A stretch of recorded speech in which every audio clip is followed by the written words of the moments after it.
10, 9, 8, 7, 6, 5, 4, 3, 2, 1. Welcome back, my beautiful souls, to Becoming with Erika, a space where we heal out loud, grow through what tried to break us, and become everything we are meant to be. And if this is your first time listening, welcome. I am so glad you're here. Today's episode is a little different because, we don't expect to stay the same when we're growing. Today we are celebrating.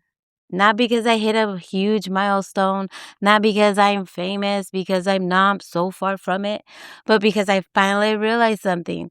We spend so much time chasing the next milestone that we forget to celebrate the miracle we're already standing in. Yes, right now in the moment. Over the past few weeks, I've been thinking about everything that's happened. I had an idea. I overcame my fears of hearing my own voice. I stopped over editing because I wanted you guys to meet who I really am, the real Erika. I committed to showing up every single day, even through my creative blocks. I launched a podcast. I published it on multiple platforms. I'm already planning and working on my workbooks. I've inspired other people to start creating. I have received so much beautiful messages from you listeners, and please keep them coming. Not because I need compliments, but because they remind me that you're listening, and most importantly, they remind me that together we are healing.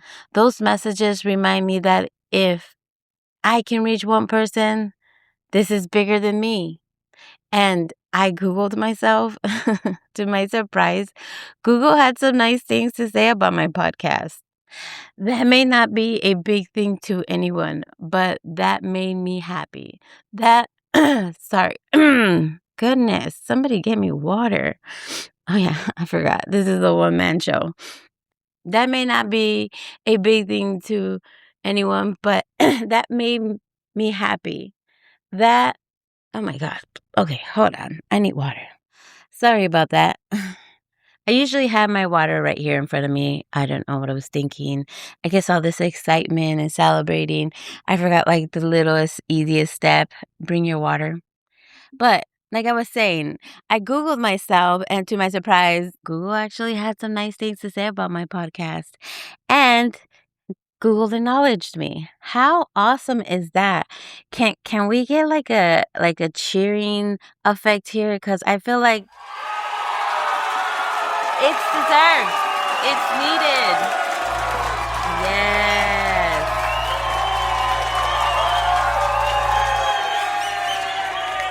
Oh, stop it. You guys are too much. That may not be a big deal to anyone, but that made me happy. That made all the hard work and effort that I've been putting into this just feel like it's paying off. And if you ever wonder what goes into creating one episode, it's about 4 to 6 hours for a conversation that might only last from 9 to 20 minutes. I think my shortest one was 5 minutes. There's a lot of things that go into it. There's the writing, the research, the fact checking, the inspiration, designing the episode artwork, writing the description, checking my grammar, my spelling, uploading everything to every platform. Every episode carries hours of work, but more than that, every episode carries a piece of my heart.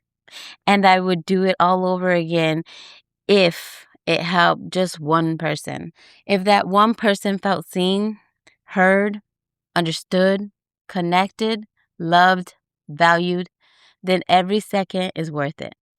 I've poured into your cups days when mine was overfilling, and days when it was half full, and even on days when it was what felt completely empty. Because I've learned something.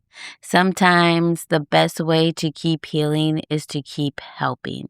Some of the messages tells me you're beginning to recognize old versions of yourself. Some tell me that you're proud of the person you're becoming. Some tell me that you're disappointed in where you've been.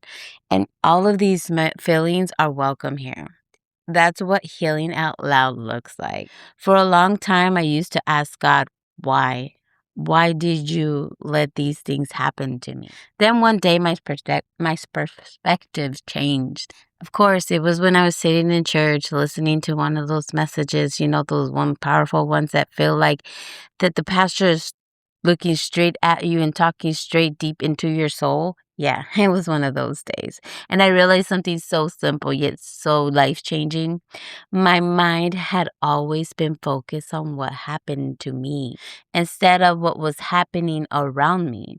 That small shift changed everything.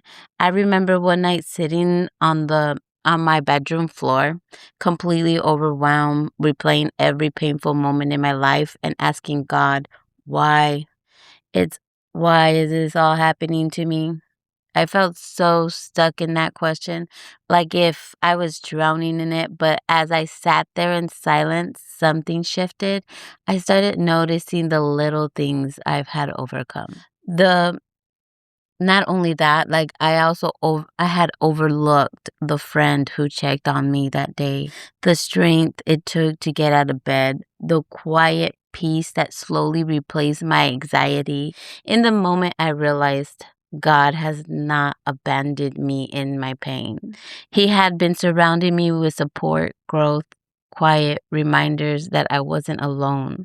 That realization softened something in me and helped me see that even in my hardest moments, He was still working around me, not against me. God didn't create pain because He wanted to hurt me. He created a world where we all have free will.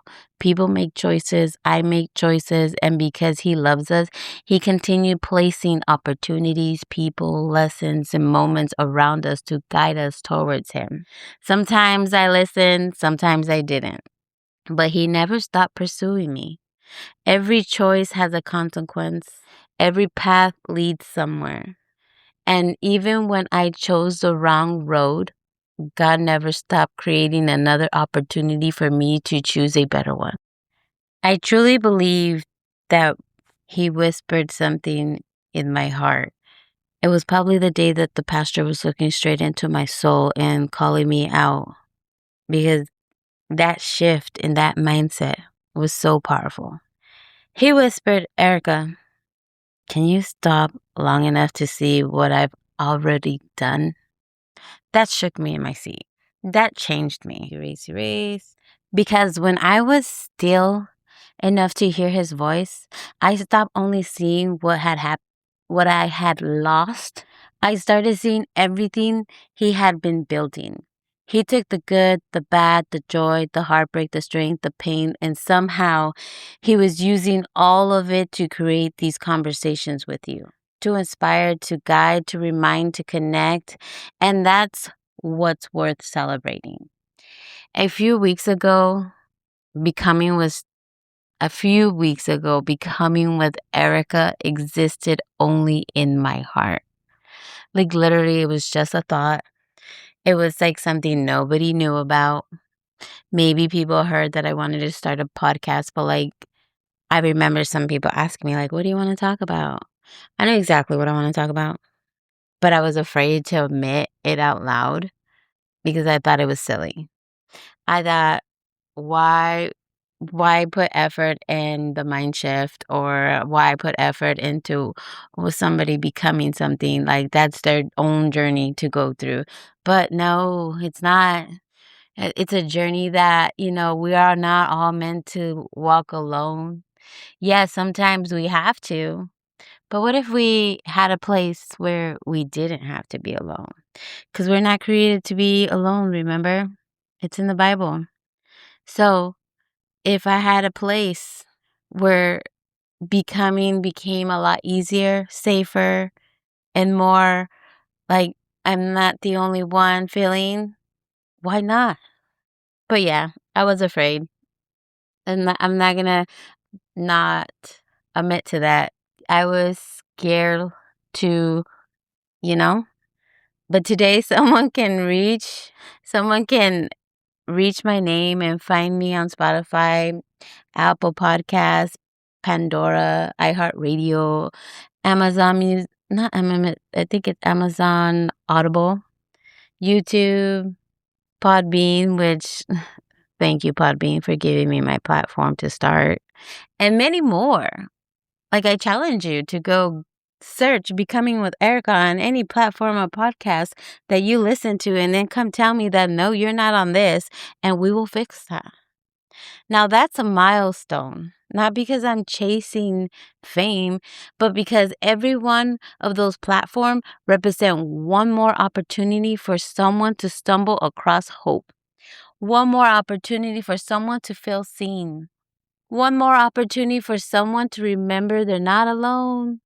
And then I remember this verse.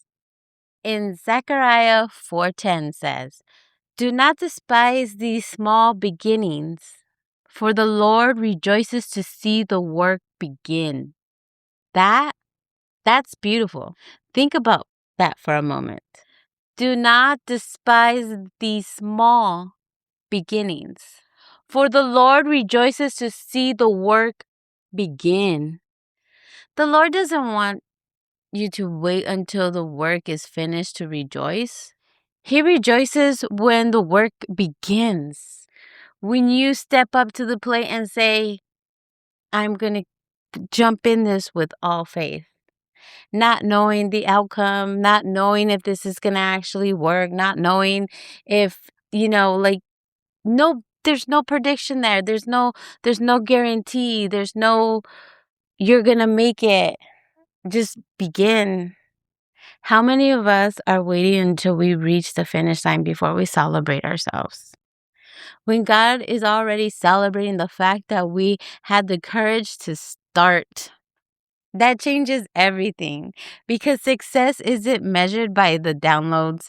Sometimes success looks like one message, one person saying, because of you, I'm finally going to do it.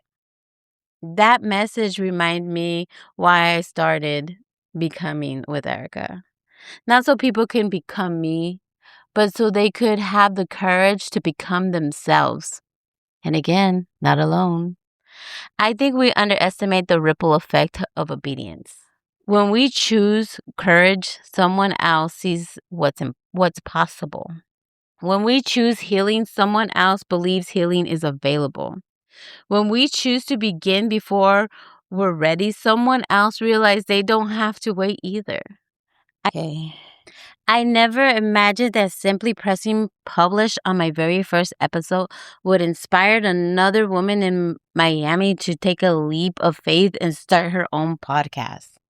And girl, because I'm going to put respect in your name and not mention you because you didn't give me permission, I'm going to say, if you're listening and you are ready, I already told you. Let me know. I will send you the link.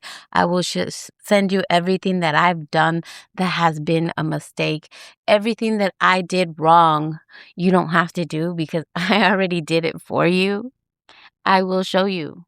Because I'm not gatekeeping anything. Like, if you want to do exactly the same thing that I'm doing and use my episodes to inspire, or even say the same thing that I'm saying but putting your own twist to it, I welcome it all. Because this world is big enough to, have so many of us out there to reach so many people. Like, can I do it alone? Probably not. Like, I have a map where, like, I have certain listeners that I haven't even touched certain states. I want to fill up the whole US map. I have like 5 downloads in Hong Kong, 1 in Germany, and a lot in Arizona because that's where I'm from. Nevada is not that far behind, but in every other state I have like 5, 6, 1, 2. And I appreciate them all. But I want to light up that whole world map right there with at least one listener in every single city, state, country, you name it, I want one listener. Whew. Sorry. That just felt good. But that's the beautiful thing about becoming. You never know whose life you're giving the next permission to change. Maybe that's why God doesn't ask us to know how everything will unfold. He simply asks us to take the next faithful step, because your obedience today might become someone else's courage tomorrow. So, yes, I'm baking myself a homemade cake today, not because everything's perfect, not because I arrived, but because I want to celebrate obedience. I want to celebrate showing up. I want to celebrate becoming. I want you to celebrate too. Celebrate the email you finally sent. Celebrate the workout you finished. Celebrate the reading one chapter. Celebrate forgiving someone. Celebrate for opening up the Bible. Celebrate for applying for that job. Celebrate for making it through another hard day. You didn't let it win. Celebrate every single victory, because if we only celebrate the finish line, we will miss the beautiful miracle of becoming the person who gets us there. So today, bring out the cake, cheer for yourself, celebrate your progress, big or small, because your courage today might become someone else's permission tomorrow. And today I do not leave you with any homework, because celebrating is not homework. Celebrating is something you should just do automatically because you enjoy it and you deserve it. So I don't know what celebrate looks like to you, but whatever it is, I say go do it. Even if that means sitting on the couch and turning on a Netflix show and just binge watching it, or it means going for a hike or going up the mountain, or if it means running or going to the gym, or simply just going to take yourself out for coffee. Because if you haven't noticed, I love coffee. Go do it. I personally am going to bake myself a cake. Until next time, remember, you're not stuck, you're becoming. Thank you. God bless.